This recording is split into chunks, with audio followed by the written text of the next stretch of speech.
السلام عليكم ورحمة الله وبركاته. نحمده ونستعينه ونستغفره ونؤمن به ونتوكل عليه ونعوذ بالله من شرور أنفسنا ومن سيئات أعمالنا. من يهده الله فلا مضل له ومن يضلله فلا هادي له. ونشهد أن لا إله إلا الله وحده لا شريك له. ونشهد أن سيدنا وحبيبنا ومولانا محمدا عبده ورسوله الذي أرسله بالحق بشيرا ونذيرا وداعيا إلى الله بإذنه وسراجا منيرا. فقد قال الله تعالى في كلامه المجيد وفرقانه الحميد: أعوذ بالله من الشيطان الرجيم.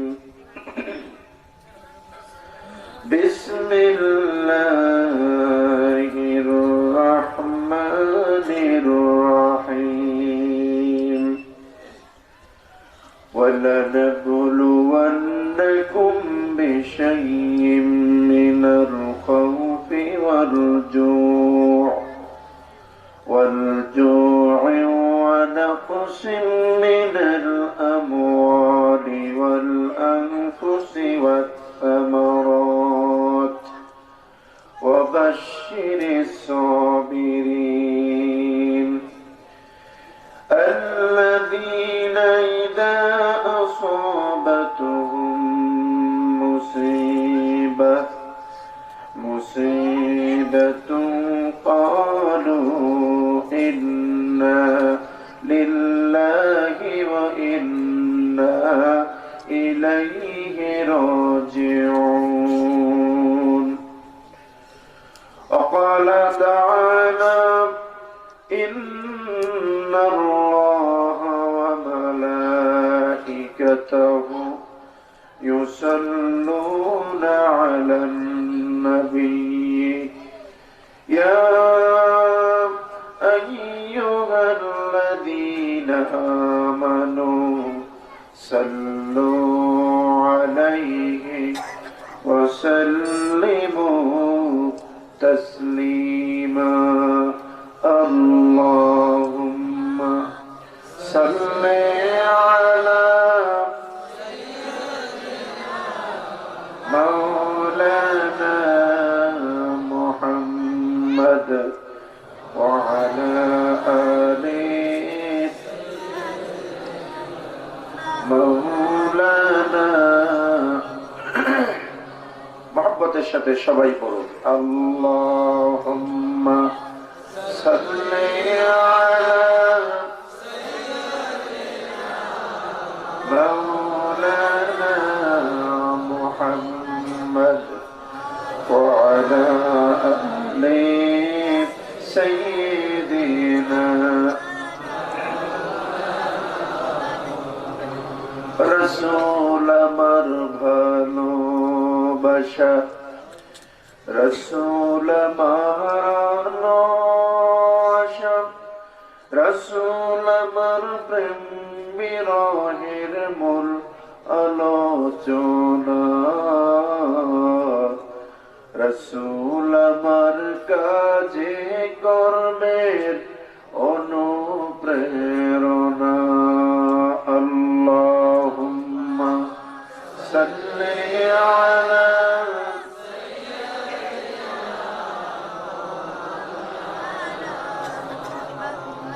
وعلى آل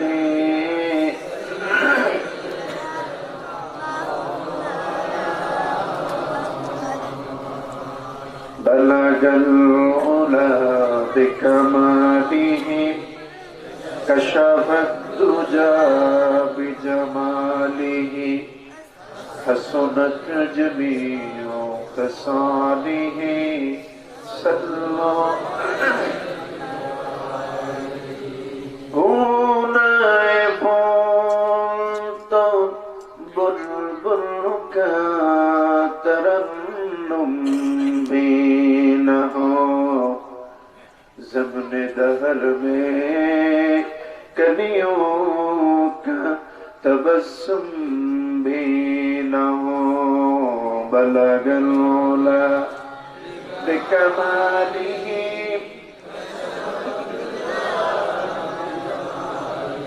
حسنت جميع خصاله صلوا আরবের বুকে মক্কার পরে আমিনার যেথায় ঘর খোদার করুণা কৌসার হয়ে ঝরেছে সেটাই বারংবার بلغ العلا بكماله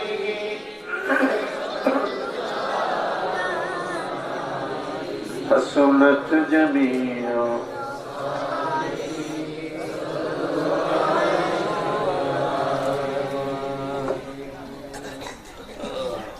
বাংলাদেশের সমুদ্র উপকূলীয় জেলা কক্সবাজার জেলার অন্তর্গত রামু উপজেলাধীন গর্জনী ইউনিয়নের বৃহত্তর ৩ নং ওয়ার্ড শিয়াপাড়া আলোর সন্ধানে যুব সংগঠনের উদ্যোগে আয়োজিত আজকের এই ঐতিহাসিক তাফসিরুল কোরআন মাহফিলের মান্যবর জনাব সভাপতি, আজকের মাহফিলের প্রধান অতিথি অত্র ইউনিয়নের জননন্দিত নেতা স্বনামধন্য চেয়ারম্যান জনাব আলহাজ সৈয়দ নজরুল ইসলাম সাহেব আতাআল্লাহু উমরাহু ওয়া বারাকাল্লাহু ফি হায়াতি। আজকের মাহফিলের বিশেষ অতিথি অত্র ৩ নং ওয়ার্ডের এমইউপি জনাব আব্দুল জব্বার সাহেব বারাকাল্লাহু ফি হায়াতি। আজকের এই মঞ্চে কোরআন এবং সুন্নাহর আলোকে অত্যন্ত গুরুত্বপূর্ণ বক্তব্য আপনাদের সামনে উপস্থাপন করেছেন চট্টগ্রাম মহানগরের আন্তর্জাতিক মানবাধিকার সংস্থা হিউম্যান রাইটস বিষয়ক শিক্ষা বিষয়ক সম্পাদক জনাব হযরত মাওলানা মুফতি আব্দুল মালিক কাসেমি ভাই অত্যন্ত চমৎকার আলোচনা করেছেন। আল্লাহ পাক আমাদের কাসেমি ভাইকে হায়াতে তৈয়বা সেহাতে কুল্লিয়া দান করুন।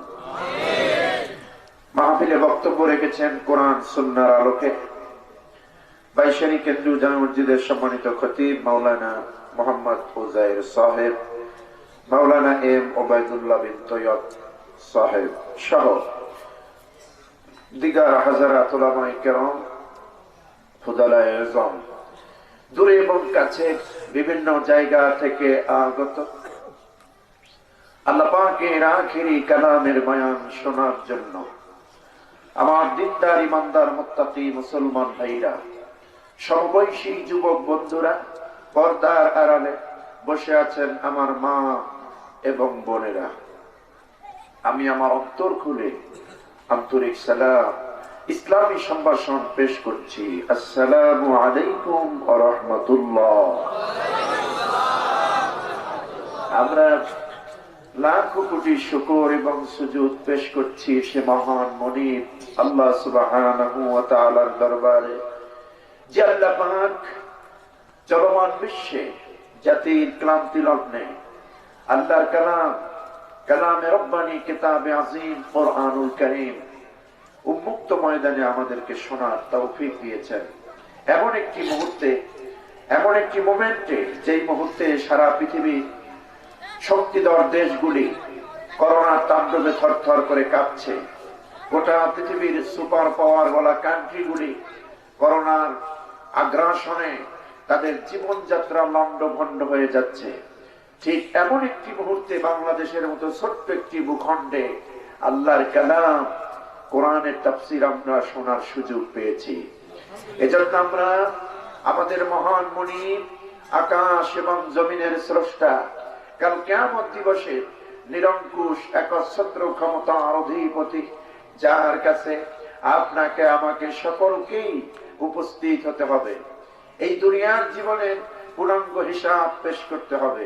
সে রব্বুল আলামিন, আহকামুল হাকিমিন আল্লাহ তাবারাকা ওয়া তাআলার দরবারে আমরা দিল খুলে প্রাণ ভরে মহব্বতের সাথে কালিমাতুশ শুকর আদায় করছি। সবাই পড়ি আলহামদুলিল্লাহ। জোরে সোরে মহব্বতের সাথে বলুন আলহামদুলিল্লাহ। বলুন সবাই রব্বানা লাকাল হামদ হামদান কাসীরান তাইয়িবান মুবারাকান ফীহি ইয়া রাব্বি লাকাল হামদু কামা ইয়ানবাগি লিজালালি ওয়াজহিকা ওয়া আযীমি সুলতানিক। লাকাল হামদু বিল ঈমান, লাকাল হামদু বিল ইসলাম, লাকাল হামদু বিল কুরআন ইয়া যাল জালালি ওয়াল ইকরাম। আমরা সবাই করছি আলহামদুলিল্লাহ। গভীর রাত হয়েছে।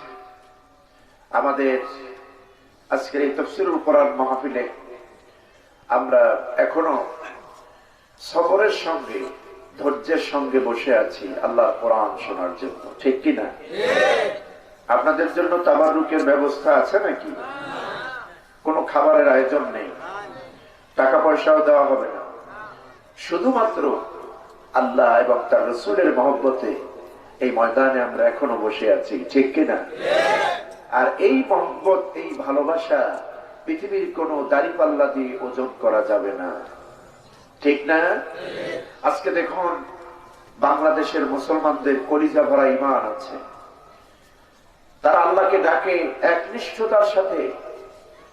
আজকে বাংলাদেশে যে করোনা ভাইরাসকে আমরা ভয় পেয়েছিলাম শীতের আগে, উইন্টার সিজন আসলে বাংলাদেশ কি হয় না না হয়।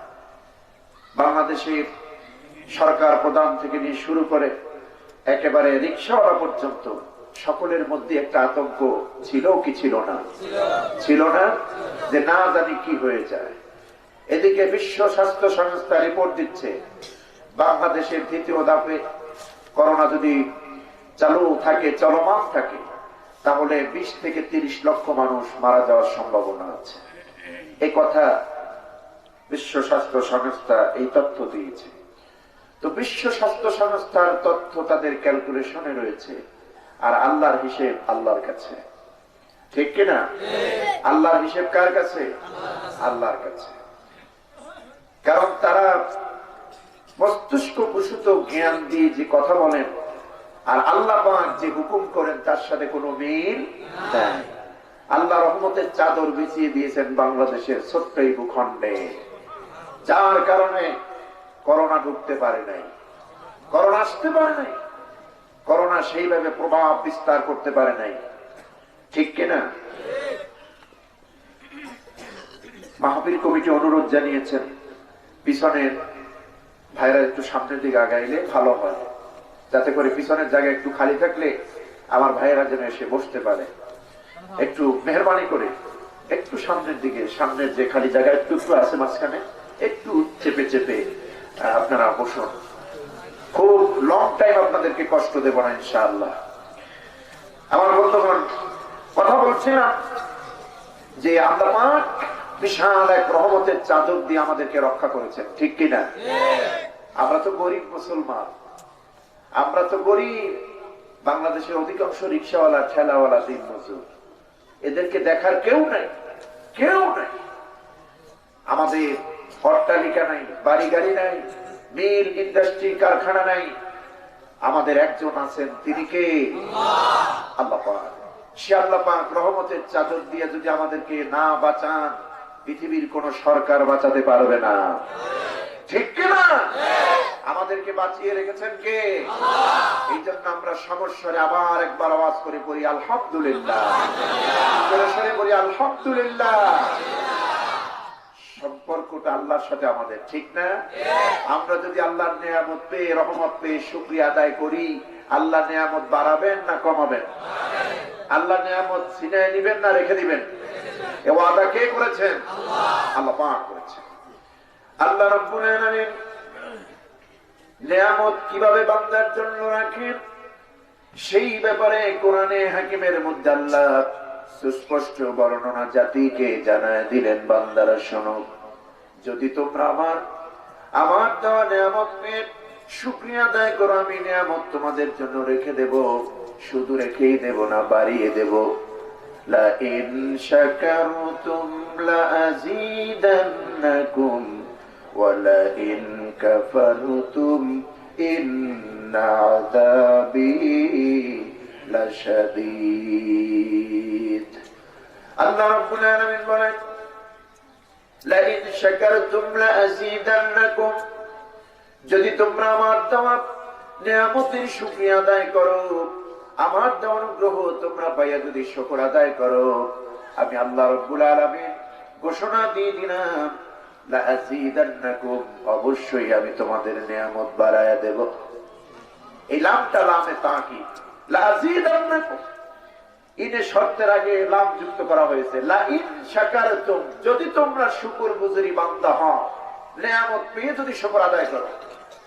বেঁচে আছি আলহামদুলিল্লাহ, সুস্থ আছি আলহামদুলিল্লাহ, আমার ঘরের বউ আমার সন্তান ভালো আছে আলহামদুলিল্লাহ, অভাব নাই আলহামদুলিল্লাহ, হয়রানি নাই আলহামদুলিল্লাহ, বাজে কোনো টেনশন মাথার মধ্যে নাই আলহামদুলিল্লাহ, যাবতীয় প্রশংসা হবে কেবলমাত্র কার? জোরে বলুন কার? আল্লাহ বলছেন, লা ইন শাকারতুম লা আযীদান্নাকুম, যদি তোমরা আমার দেওয়া নিয়ামত পাইয়া শুকরগুজারি হও, লা আযীদান্নাকুম, আমি তোমাদের জন্য নিয়ামত আরো বৃদ্ধি করে দেব।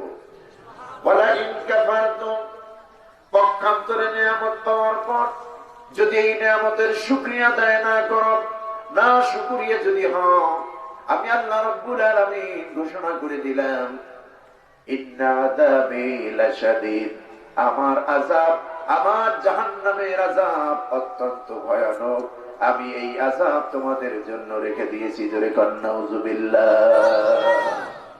আমার বন্ধুগণ, অনেক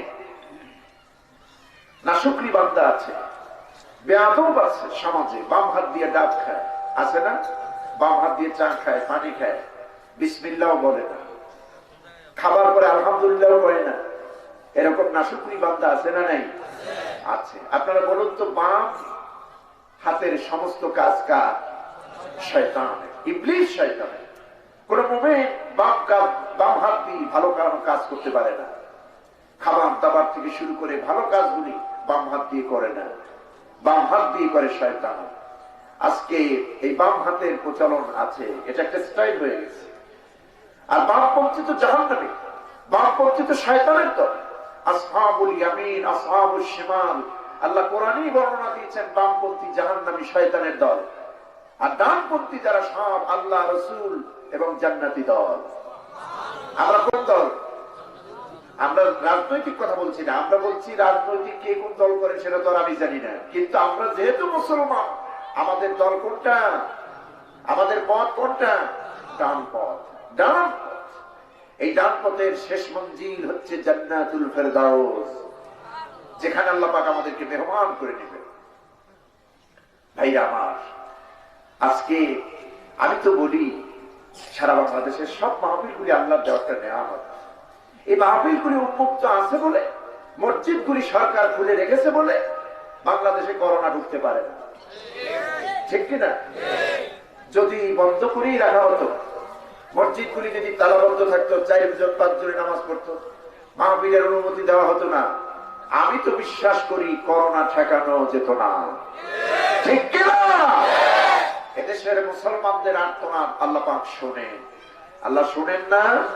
আল্লাহ শোনেন, সব ঠিক আছে, কিন্তু একদল নাস্তিক মোরতাদ এদেশে আছে গুটি কয়েক, এদের কোনো ধর্ম নাই, এদের কোনো ধর্ম নাই, আল্লাহরে বিশ্বাস করে না, আল্লাহর সত্তায় তারা বিশ্বাস স্থাপন করে না।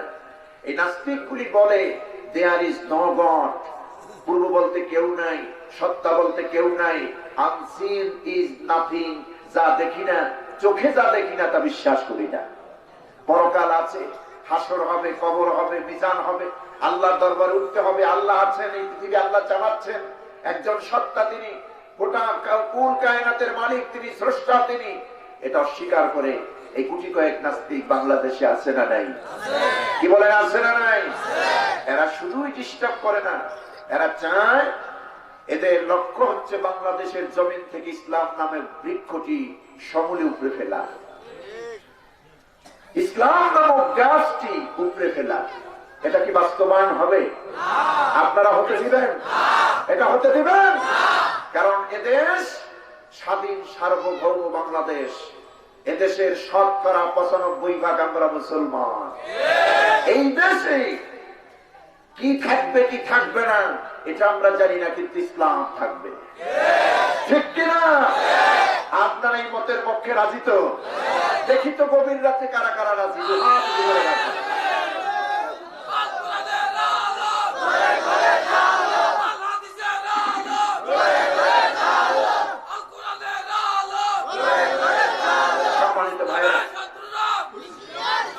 সম্মানিত ভাইরা, ওরা চায় আর যত মুসিবত আসে বাংলাদেশে, বিপদ আপদ, সিডর আসে, আয়লা আসে, গজব আসে, সব ওদের কারণে আসে, ঠিক কিনা? আজকে ওরা চায় এই জমিন থেকে কোরআনের আলোটা যেন নিভিয়ে দেওয়া যায়। কোরআনের পাখিদেরকে নির্যাতন করে, কোরআনের খাদেমদেরকে জ্বালাতন করে, আলেম ওলামাদেরকে গালি দেয়, অশ্রাব্য ভাষায় কথা বলে, কোরআনকে নিয়ে ইসলামকে নিয়ে কটূক্ত ভাষায় কথা বলে, ঠিক কিনা? ওরা চায় এই জমিন থেকে ইসলামের গাছ উপড়ে ফেলতে, কোরআনের আলো নিভিয়ে দিতে। আল্লাহর কসম করে বলি, আমরা তাওহীদবাদী মুসলমানেরা যারা আছি, আমাদের শরীরে এক বিন্দু রক্ত যদি যতক্ষণ পর্যন্ত বিদ্যমান থাকে, আল্লাহর এই জমিন, ছোট্ট এই বাংলার ভূখণ্ডে নাস্তিক, মুরতাদ, বেঈমান, কাফেরদের একটা এজেন্ডা বাস্তবায়ন হতে দেওয়া হবে না ইনশাআল্লাহ, ঠিক কিনা? আপনারা জীবন দিতে হলে জীবন দেওয়ার জন্য রাজি আছেন, আপনারা মাল দিতে হলে মাল দেওয়ার জন্য রাজি আছেন, শহীদের নজরান আল্লাহর সামনে পেশ করতে রাজি আছেন, কারা কারা রাজি আছেন? তো হাত উঁচু করে আল্লাহকে দেখায় দেয়।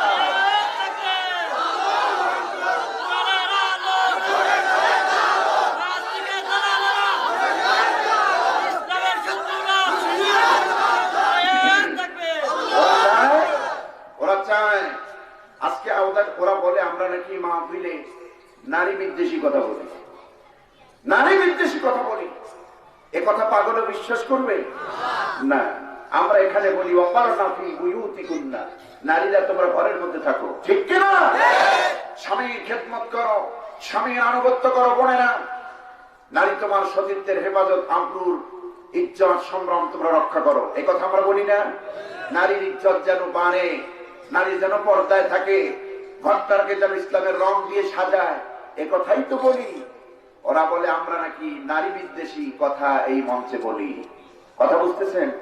এবং ইসলাম সম্পর্কে ইদানিং খুব বেশি বাজে মন্তব্য তারা করতেছে, খুব বাজে মন্তব্য। ওরা ভুলে গেছে এদেশ ওদের নয়, এদেশে থাকতে হলে কোরআনের আওয়াজটা শুনেই তোমাকে থাকতে হবে, এদেশে থাকতে হলে মসজিদের মিনারের আযানের ধ্বনি আল্লাহু আকবার শব্দ শুনেই থাকতে হবে, এদেশে থাকতে হলে ওয়াজ মাহফিলের আওয়াজ তোমাকে শুনেই থাকতে হবে, ঠিক কিনা? এদেশের নাস্তিক এক কবি ছিল, যেই কবিটা নাম নিতে আমার ঘৃণা হয়। সে বলেছে মসজিদের মিনারা থেকে যখন আযানের ধ্বনি প্রতিধ্বনিত হয়, সে বলেছে আমার কাছে বেশ্যা খরিদ্দার ডাকলে যেরকম মনে হয়, এইটা মনে হয়। তুমি তো শুনবাই, তোমার চুল দাড়ি সবগুলি পাটের ফেপসির মতো হয়েছে, বেশ্যার আড্ডায় কেন গায়া, ঠিক কিনা? বেশ্যাদের সঙ্গে যাদের সম্পর্ক ছিল আজীবন, তাদের কানে তো আযানের শব্দ ভালো লাগবেই না। তুমিও কবি, আমার বিদ্রোহী কবি, জননেতার কবি, জনতার কবি, জনরঞ্জিত কবি, ইসলামিক কবি, মোমেন কবি, আমার প্রাণের প্রিয় কবি কাজী নজরুল কবি। তুমি আজানের শব্দ দিয়ে বেশ্যার গন্ধ পাও, বেশ্যার আওয়াজের গন্ধ পাও, আর আমার কবি কাজী নজরুল আজান সম্পর্কে কি বলেছেন এটা কি শোনো না? কবি নজরুল বলেছেন, মসজিদের পাশে আমার কবর দিও ভাই, মসজিদের পাশে আমার কবর দিও ভাই, যাতে সকালে সন্ধ্যায় মুয়াজ্জিনের আযান শুনতে পাই। এবার আপনারা রামুর ভাইয়েরা, এই শিয়াপাড়ার ভাইয়েরা, একটু জবান খুলে বলুন তো কবি নজরুলের বিদ্রোহী কবির এই প্রার্থনা আল্লাহ রাব্বুল আলামিন কবুল করেছেন কিনা? কবি নজরুলের এই ফরিয়াদ মঞ্জুর হয়েছে কিনা? এমন ভাবে মঞ্জুর হয়েছে, মসজিদের পাশে তার কবর হয়েছে, লোকেরা শুধু তার কবর দেখতে যায় না, বরং তার কবরটা জিয়ারত করতে যায়। জোরে কান সুবহানাল্লাহ। তুমিও কবি, আমার কবি কাজী নজরুলও কবি। আমার কবি কাজী নজরুলের পায়ের জুতার নিচের ধুলির সমান মর্যাদাও তোমার নাই, কারণ তুমি নাস্তিক, তুমি মুরতাদ, তুমি ইসলাম বিদ্বেষী। আর আমার কাজী নজরুল মুমিন, মুসলিম, ইসলামের একজন বিশাল খাদেম, ঠিক কিনা? তার প্রতিটি কথায় এভাবে প্রেরণা যোগায় মুসলমানদের ঈমান এবং তাওহীদের ক্ষেত্রে, ঠিক না? আজকে ওরা চায় কোরআনের আলোটাকে জমিয়ে দিতে, কোরআনের আলোটাকে নিভিয়ে দিতে। আহারে, কোরআন তো মানুষ দেখবে না, কোরআন তো হেফাজত মানুষ করবে না, কোরআন হেফাজত তো কোরআনের মালিক করবে, ঠিক না? কোরআনের আলো তুমি নিভাবে কে? কোরআনের আলো তুমি নিভাতে পারবে না, কারণ কোরআনের আলো এই পৃথিবীতে কোনো মানুষ জ্বালায় নাই। কোরআনের আলো জ্বালিয়েছেন কে? আল্লাহ। একথা আসতে বললে হক আদায় হবে না। কোরআনের আলো জ্বালিয়েছেন কে? আল্লাহ যদি কোরআনের আলো জ্বালিয়ে থাকেন, এটা তো আমরা বিশ্বাস করি, তাহলে এই কোরআনের আলো নিভাতে পারবে এমন কোন বাপের বেটা আছে? বলুন, আছে? যদি কেউ হিরো সেজে কোরআনের সঙ্গে আসে, আল্লাহর জনমের মতো জিরো বানায় দিবে। এরকম রেকর্ড পৃথিবীতে আছে না নাই? চিৎকার মেরে বলুন, আছে না নাই? আমার বন্ধুগণ, আল্লাহর কোরআন আল্লাহ হেফাজত করবেন, এই ঘোষণা তো আল্লাহ নিজেই দিয়েছেন। চিন্তা করবে না, কোরআন আমার, কোরআন হেফাজত করবো আমি, ঠিক কিনা?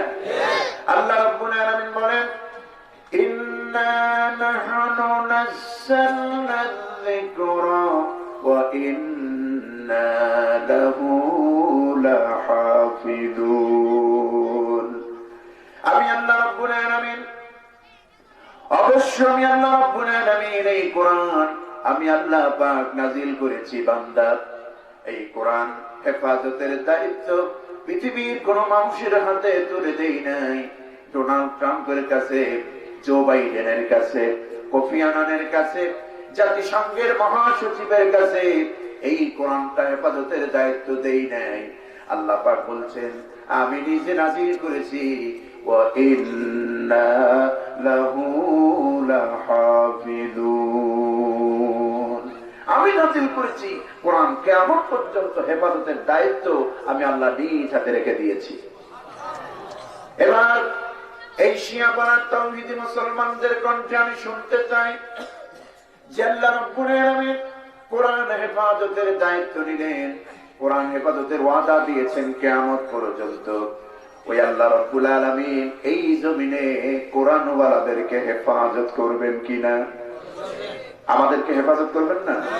এই জন্য আমি আমার কথা বলছি, ঈমানের সাথে বলছি, আমি আমার কথা বলছি। কোন বাতিলের রক্তচক্ষু আমি ভয় পাই না, কোরআন ওয়ালারা ভয় পায় না, কারণ এই জমিনে আমরা ভাড়াটিয়ে থাকি না।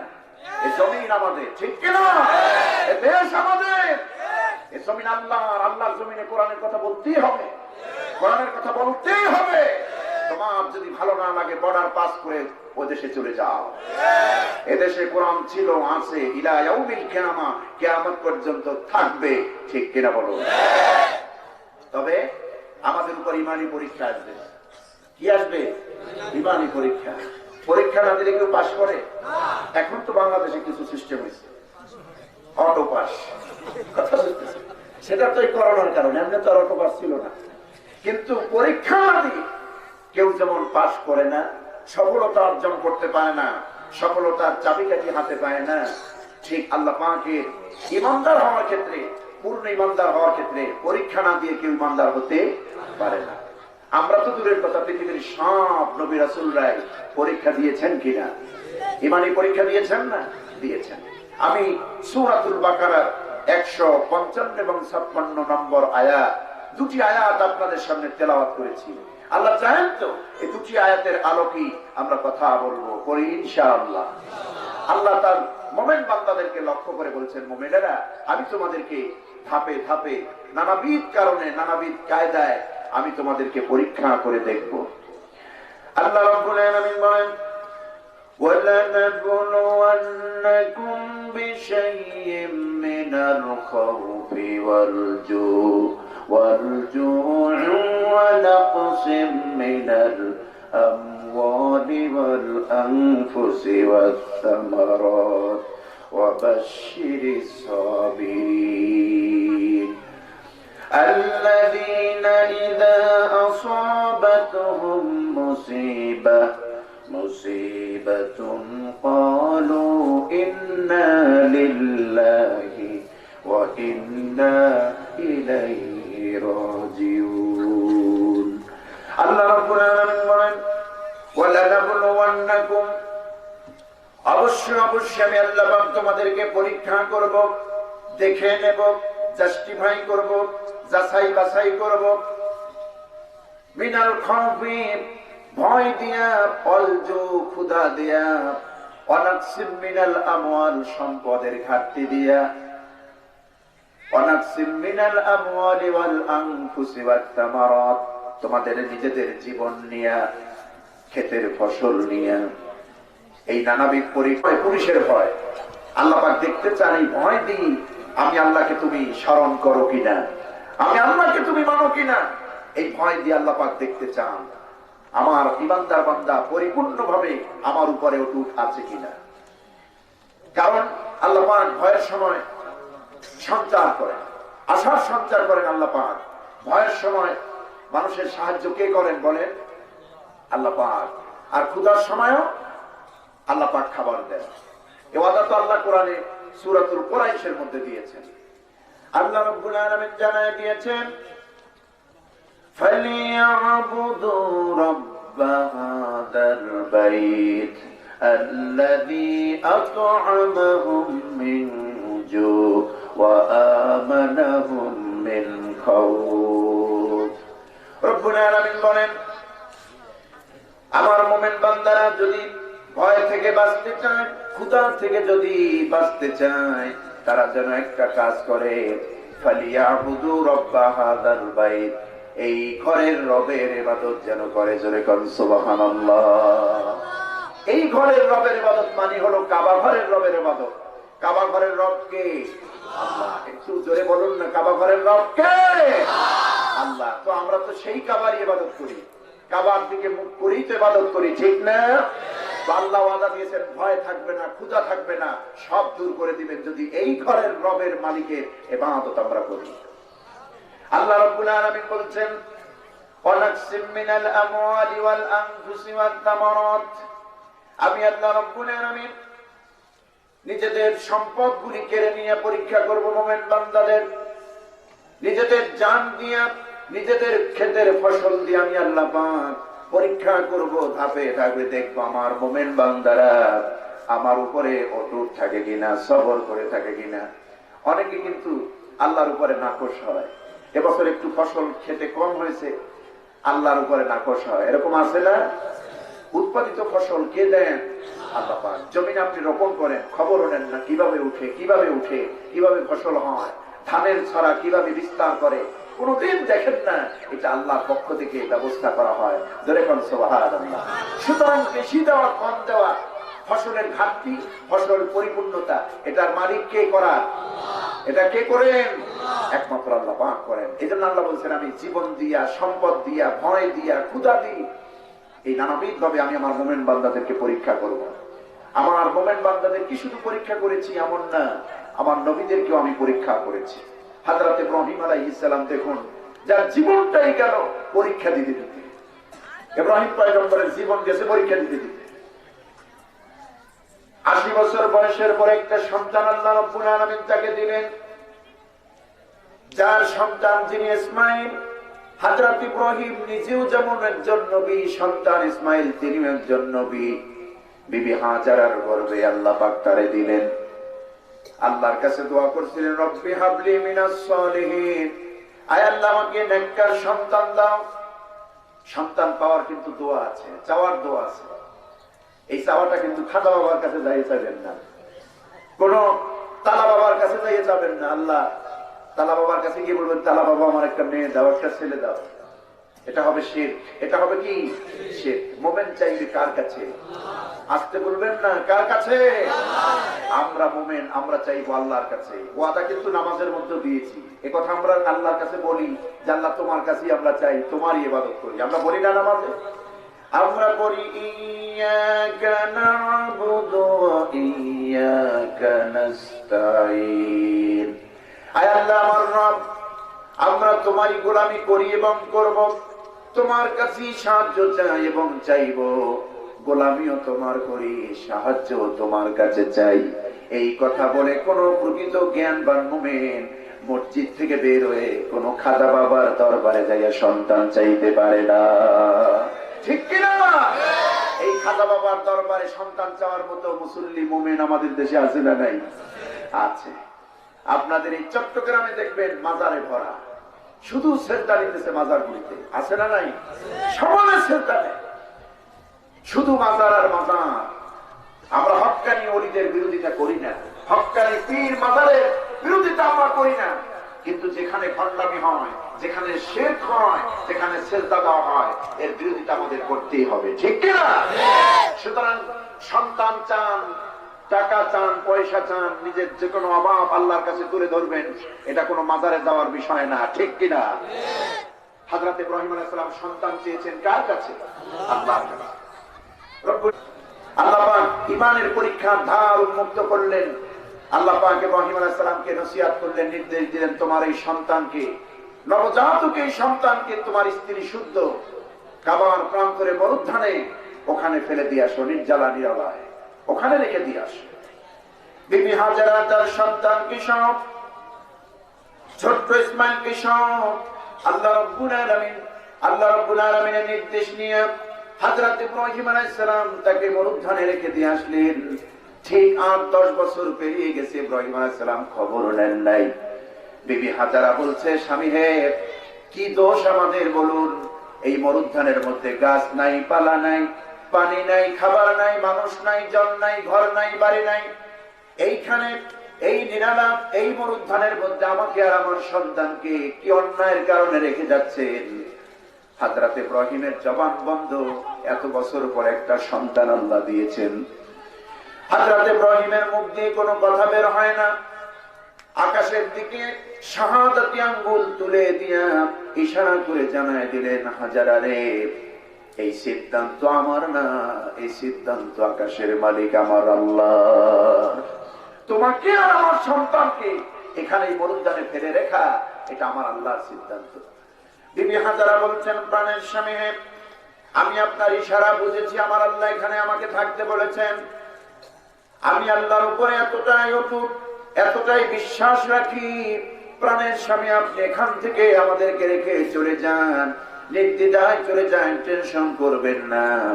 কারণ আমি আমার আল্লাহর উপরে এতটাই বিশ্বাস করি যে আল্লাহ রাব্বুল আলামিন আমাকে আর আমার সন্তানকে এই মরুদ্যানে রেখে যাওয়ার জন্য অর্ডার করেছেন।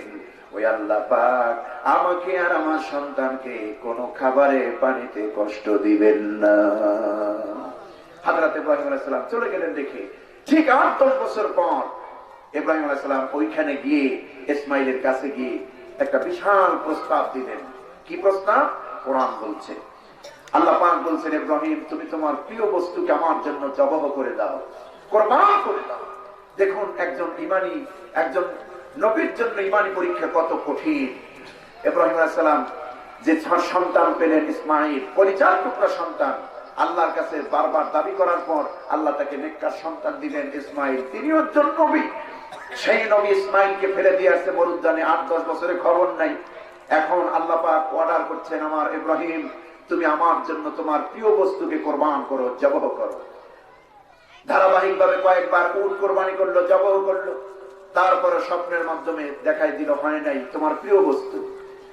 ইব্রাহিম আলাইহিস সালামের বুঝতে আর বাকি নাই যে আমার প্রিয় বস্তু মানে উট নয়, আমার প্রিয় বস্তু মানে দুম্বা নয়, আমার প্রিয় বস্তু মানে পৃথিবীর কোন জাগতিক সম্পদ নয়। আমার প্রাণাধিক প্রিয় হচ্ছে আমার কলিজার টুকরা, আমার সন্তান ইসমাঈল। হযরত ইসমাঈলকে আমাকে জবাহ করার জন্যই আল্লাহ নির্দেশ দিয়েছেন। হযরত ইসমাঈল আলাইহিস সালামের ব্যাপারে ইব্রাহিম আলাইহিস সালাম স্বপ্নে আদিষ্ট হয়েছেন। আর নবীদের স্বপ্ন তো সত্য, নবীদের স্বপ্ন কি সত্য। হযরত ইব্রাহিম আলাইহিস সালাম ইসমাঈলের কাছে চলে গেলেন। 7 থেকে 8 বছর বয়স। ইসমাঈলের কাছে পিতা ইব্রাহিম গিয়ে প্রস্তাব দিলেন, আব্বুরে এদিকে আসো, তোমার সঙ্গে আমার একটু কথা আছে, গোপন আলাপ আছে। তোমার মাকে শোনানো যাবে না, তোমার মাকে জানানো যাবে না। সন্তান বলছেন, বাবা কি বলবেন আমাকে বলুন। হযরত ইব্রাহিম আলাইহিস সালাম আল্লাহর প্রস্তাবনা তুলে ধরলেন। ইব্রাহিম আলাইহিস সালাম বললেন, আমার কলিজার টুকরা সন্তান শোনো, আমি তোমাকে প্রস্তাব করি, আল্লাহ পাক আমাকে নির্দেশ দিয়েছেন, ইন্নী আরা ফিল মানামি আন্নী আযবাহু ফানজুর মাযা তারা। আমার কলিজার টুকরা সন্তান ইসমাঈল, আমি স্বপ্নের মধ্যে দেখেছি, আল্লাহ আমাকে স্বপ্নে দেখিয়েছেন, জানিয়েছেন আমি যেন তোমাকে জবাহ করি। আন্নী আযবাহু, আমি যেন তোমাকে জবাহ করি। ফানজুর মাযা তারা, কলিজার টুকরা সন্তান তোমার সিদ্ধান্ত কি, তুমি কি বলো, তুমি কি রাজি, তোমার রায় কি, তুমি কি রাজি? আমরা যদি হইতাম কইতাম, কেমন আব্বা আপনি, কেমন বা 7-8 বছর এই মরুদ্ধারে রেখে গেলেন, খবর নিলেন না, খাইয়া আসিনা বইরে গেছি, এখন আসছেন জবাহ করতে, কেমন বাপ আপনি, বাপ না ইয়াজুজ মাজুজ, কি বলে ঠিক? এটা আমরা বলতাম। হযরত ইসমাঈল তিনি একজন নবী, নবীর সন্তান, নবী, তার ভাষা কত সুন্দর দেখুন। হযরত ইসমাঈল আলাইহিস সালাম ইব্রাহিমের প্রস্তাবের জবাবে বললেন, আব্বা জান, যে স্বপ্ন আপনি দেখেছেন, ঘুমের ঘরে যে আদিষ্ট আপনি যে আদেশ পেয়েছেন, এটা কোনো মিথ্যা নয়। আল্লাহর পক্ষ থেকে আপনাকে আদেশ করা হয়েছে আমাকে জবাহ করার জন্য। কাজে আমি বলবো, ইয়া আবাতি ফাআল মা তুমারু সাতাজিদুনি ইনশাআল্লাহু মিনাস সাবিরিন। ওয়া মা আব্বা, আপনি ইফআল তুমারু, আপনি তাই করুন যে বিষয়ে আপনি আদিষ্ট হয়েছেন, অর্থাৎ আমাকে জবাহ করার জন্যই তো আল্লাহ আপনাকে নির্দেশ দিয়েছেন, সেটা আপনি পালন করুন। সাতাজিদুনি ইনশাআল্লাহু মিনাস সাবিরিন, আর নিঃসন্দেহে আপনি আমাকে সবরকারীদের মধ্যে পাবেন। আমি দৌড় দিব না, আমি চিত হয়ে পড়বো না, আমি পালাবো না, আমাকে সবরকারীদের মধ্যে পাবেন। দেখুন নবীর সন্তান, নবী কেমন করে আখলাক তৈরি হয়েছে। এই পৃথিবীতে 8 বছর 10 বছরের সন্তান, এত সুন্দর কথা তো গুছিয়ে বলার কথা।